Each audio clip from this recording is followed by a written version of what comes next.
The Paul Tobenkin Award was actually an award established by a father for a son who died before he did. Paul Tobenkin was the son of a reporter named Elias Tobenkin. They both wrote about immigration issues, particularly the immigration of Soviet Jews from Russia to the United States, in an era where immigration was not synonymous with Mexicans, it was synonymous with Soviet Jewry. Paul worked for the New York Herald Tribune. He made a name for himself as a reporter specializing in labor and economic issues, as well as revealing to his readers the effects of racial and religious bigotry. This year, we're honoring Susan Ferriss from the Center for Public Integrity, who wrote a story that appeared over a series of weeks in, well, nationwide, but particularly in California with the Sacramento Bee, called Throwaway Kids. It was born from her recent work documenting regional hotspots of excessive school discipline. She found that mostly Latino and Black children in California's Central Valley were being expelled from school at rates higher than anywhere else in the state of California. In farm areas, they were supposed to be provided with alternative schools, but they were not. Many of them were languishing at home 4 or 5 days a week. Sometimes they would only see a teacher for 4 hours a day. So this was making it impossible for low-wage working immigrant parents to get children to school and making it impossible for the children themselves to receive an education. There was no school transportation provided, and there was no system for checking up on the children's progress. Susan Ferriss has investigated a range of issues from environmental destruction and real estate fraud to police corruption and international drug trafficking. She was a prize-winning Latin American correspondent for Cox newspapers. She's reported on stories ranging from child labor, child migration, and transnational gangs. And she's also covered California state government politics and immigration. She is a co-author of The Fight in the Fields, which is a history of Cesar Chavez and the farm workers movement. Congratulations, Susan. Come up. Are you here? How are you?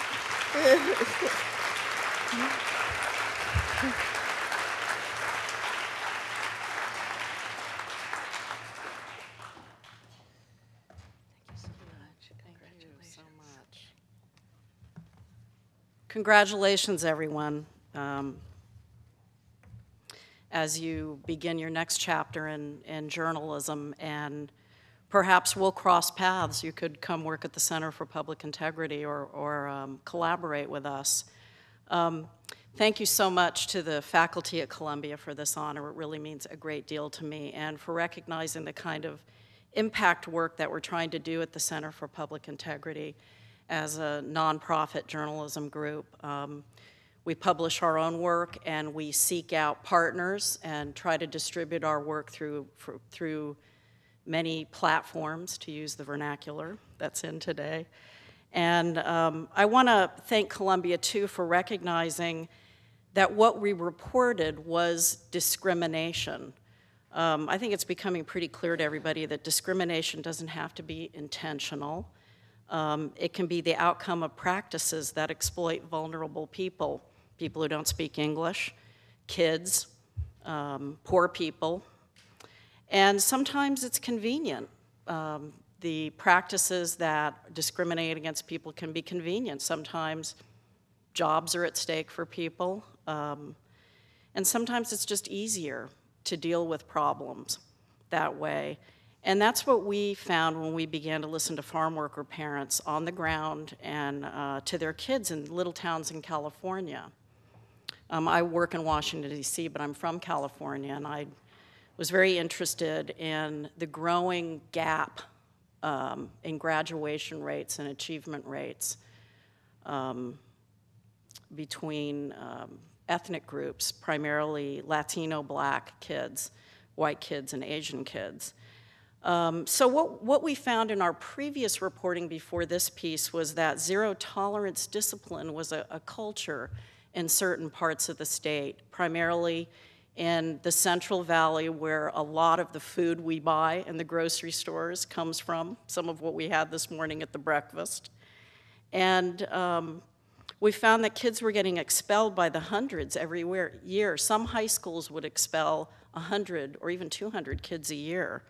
And it was often for behavior that would get you to the principal's office in the past when I was growing up.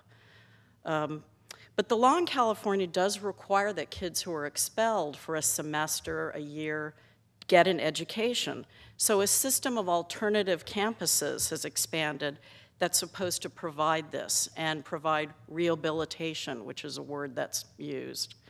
Now, if you looked at the state data, which as a good reporter these days, we're obsessed with data, so I looked at that, and it showed on paper that indeed these kids were going to school full time. But we found that wasn't the case really at all, in shocking numbers. For many of the kids, the alternative schools they were told that they had to attend were so far away from home they simply couldn't get there. Some schools were 20 miles away. One child who was 13, his school was 40 miles away one way. And these were parents who were farm workers. They got up at 3 or 4 in the morning and went to work. They had no way to get their kids there. There was no school transportation provided.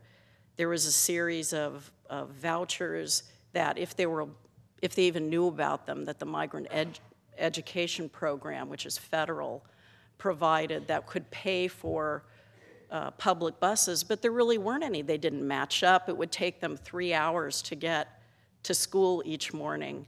And these were kids that their parents had been told they shouldn't be unsupervised, they were trouble. So what parent would say, okay, I'm going to put my kid on the bus at 4 in the morning to travel alone? So these parents, when they confronted the schools with this problem, they were told to just bring the children, don't worry about it, just bring the children one day a week, and the rest of the time they can do independent study at home. So these were kids with no access to libraries, kids who were labeled English language learners who were isolated at home, all by themselves. Some kids just dropped out, we found as we began doing our initial story. And these were families that nobody really talked to, nobody checked up on them. No one offered to come up with an alternative. One dad that we spoke with sent his daughter to Mexico just to get her in a classroom for a few weeks. And while he was in California working every day in the industry. I came to know a public interest lawyer in the area who was an FBI agent in a previous career, and he just thought this was crazy. And he used to track the Hells Angels. So I think he was a guy with some experience at knowing what is not a good path to start putting kids on. So when our story started circulating, we did get some people locally, education's very local in the United States, to acknowledge that maybe this treatment wasn't far from ideal. And I'm happy that we did get some kids back into school right away, sooner than their year-long expulsions. Some we didn't. But we did get parents more aware. I think we helped them realize that they weren't crazy or that their expectations weren't out of line to think that this wasn't the best type of rehabilitation for their kids. So they are starting to challenge more. Very gutsy of them to talk about this. Parents, many of them undocumented. Very few English skills. Really hard to go to meetings and face a bank of people who are officials at a school board meeting and try to challenge this.